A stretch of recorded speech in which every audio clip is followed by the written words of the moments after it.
Bir çox iş elanlarına nəzər salanda bəzi xoşagəlməz məqamlarla qarşılaşırıq. Məsələn, iş saatları qanunvericiliyin tələblərinə zidd şəkildə həddindən artıq müəyyən olunur ya da elanda iş saatı normal qoyulsa da sonradan artırılaraq işə düzələn şəxsin hüquqları pozulur. Ya da işçilər bir neçə öhdəliklə yüklənir və üstəlik əmək haqqı da aşağı təyin edilir. İnsan resursları üzrə mütəxəssis Röyal Əhmədov Missiya TV-yə müsahibəsində deyib ki, Azərbaycanda qanunvericiliyin tələblərinə görə standart iş saatı 40 saatdır. 5 günlüklərdə günlük 8 saat, 6 günlüklərdə isə günlük 7 saat olaraq təyin olunmuşdur. Amma bir çox iş elanları və vakansiyaları analiz edərkən qarşılaşırıq ki, iş saatları həddən artıq çox qeyd edilir. Təqribi olaraq bəzi elanlarda qarşılaşırıq ki, iş saatları 60 saatı, hətta 70 saatı ötən iş elanları, yəni şirkətlərin elan etdikləri vakansiyalarda bu situasiya ilə qarşılaşırıq. Bu qanunvericiliyin tələblərinin kobud şəkildə pozulmasının bir əlamətidir.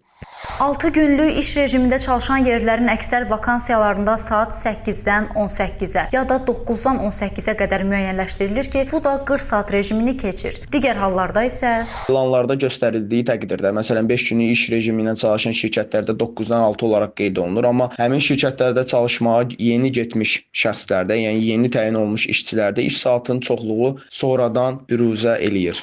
Röyal Əhmədov vurğulayıb ki, belə neqativ vəziyyətlərin qarşısının alınması şirkət rəhbərinin üzərinə düşür. Bəzi qurumların vakansiyalarında axtardıqları şəxsə həddindən çox iş öhdəliyi qoyması, bu azmış kimi əmək haqqının da az müəyyənləşdirilməsi isə iş axtaranın motivasiyadan düşməsi ilə nəticələnir. Bu da mövcud iş yerlərində aktiv olan boş vakansiyaların bağlanmaması, digər halda isə işsiz şəxslərin iş tapmamasına gətirib çıxarır. Zərintac Mayız qızı, Təbriz Qoliyev, Missiya TV.